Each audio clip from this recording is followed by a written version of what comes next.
इस कहानी की शुरुआत में आर्कटिक की ठंडी जगह पर एक गुफा के अंदर कुछ रिसर्चर्स को एक जमा हुआ क्रीचर मिलता है, जिसे वो बर्फ के साथ ही काट कर अपनी लैब में ले आते हैं।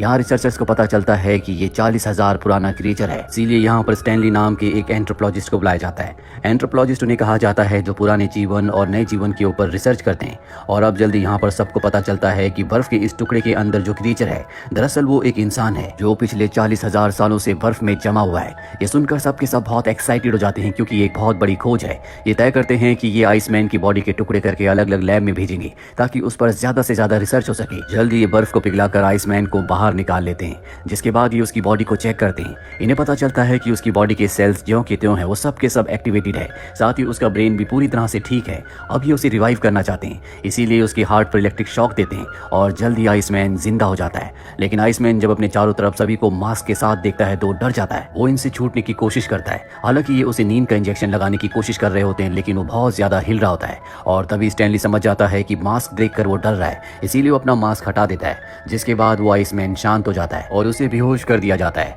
यहाँ पर जितने भी साइंटिस्ट है वो सब के सब बहुत खुश है, क्योंकि एक बहुत बड़ी खोज है। यहीं पर डॉक्टर डियाना भी होती है। वो कहती है कि इस खोज के बाद हमें पता चल चुका है कि इंसानों की बॉडी को हजारों साल तक फ्रीज करके रखा जा सकता है। इसीलिए वो पेशेंट जिनकी बीमारी का इलाज नहीं है, उन्हें हम फ्रीज करके रख सकते हैं, और जब भविष्य में उनकी बीमारी का इलाज आ जाएगा तो हम उन्हें ठीक कर सकते हैं। ये साइंस की मेडिकल की दुनिया में एक चमत्कारी आविष्कार होगा, और ऐसा करने के लिए इन्हें आइसमैन के ऊपर एक्सपेरिमेंट करने होंगे, रिसर्च करना होगा, उसके डीएनए को समझना होगा कि कैसे वो 40,000 सालों तक फ्रीजिंग टेम्परेचर में भी जिंदा रह सका।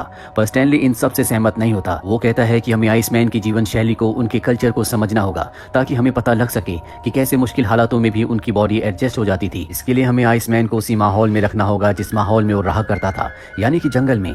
डियाना उसकी बात मान जाती है, जिसके बाद आइसमैन के लिए एक माहौल तैयार किया जाता है जो आर्टिफिशियल जंगल होता है। आइसमैन की जब आंखें खुलती है तो वो उस जंगल में अपने आप को पाता है। इसके बाद वो उसी तरह से शिकार करता है जिस तरह से आज से 40,000 साल पहले वो अपने कबीले के साथ किया करता था। आइसमैन अपने प्राकृतिक माहौल में आकर बहुत खुश है।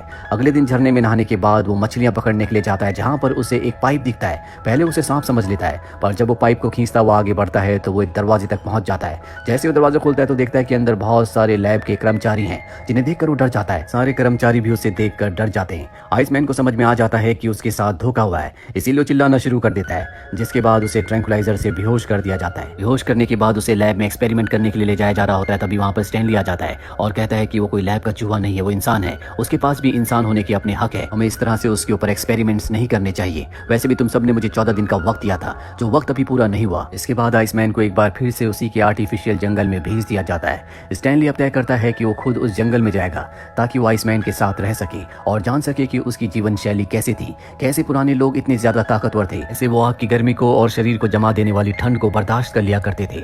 अगले दिन वो आइसमैन के पास जाता है। आइसमैन उसके ऊपर हमला कर देता है, पर आइसमैन देखता है कि वो उसी की तरह है, इसीलिए वो उसे छोड़ देता है, क्योंकि आइसमैन को वो बिल्कुल भी खतरनाक नहीं लगता।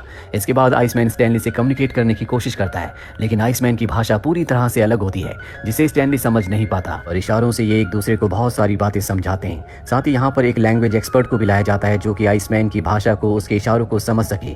दरअसल इस एक्सपर्ट को बहुत सारी पुरानी भाषाओं का ज्ञान है। वहीं स्टैनली और आइसमैन की धीरे धीरे बॉन्डिंग बहुत अच्छी हो जाती है।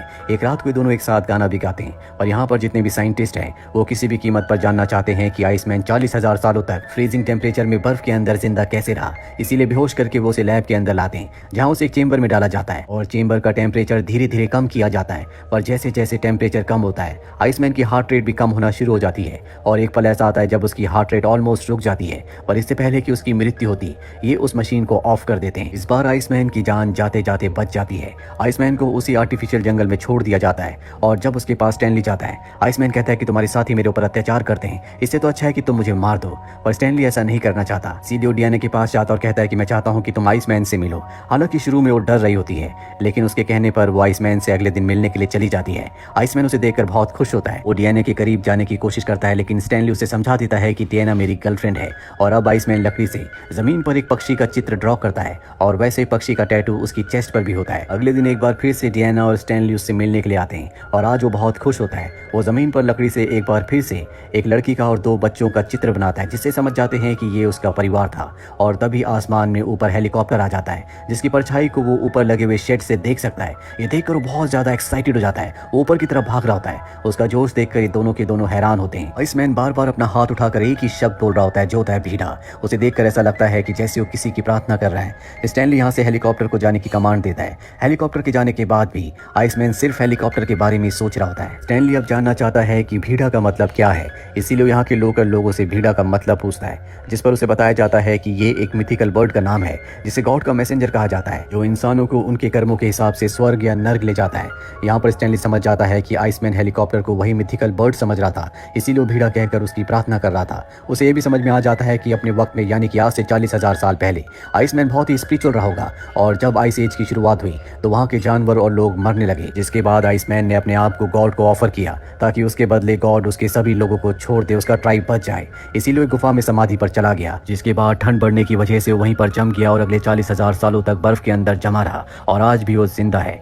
वही हमें आइसमैन को दिखाया जाता है, जो हेलीकॉप्टर वाले इंसिडेंट के बाद अब स्टैनली से बात करना भी बंद कर देता है। वो अपने शरीर पर किसी तरह के चिन्ह बनाता है। दरअसल वो एक बार फिर से समाधि में जाना चाहता है, क्योंकि उसे नहीं पता कि जब आखिरी बार वो समाधि में गया था तो उसके बाद अब 40,000 साल बीत चुके हैं। हालांकि यहाँ पर हर कोई उसकी मदद करना चाहता है, लेकिन उसकी मदद कैसे की जाए किसी को कुछ नहीं पता।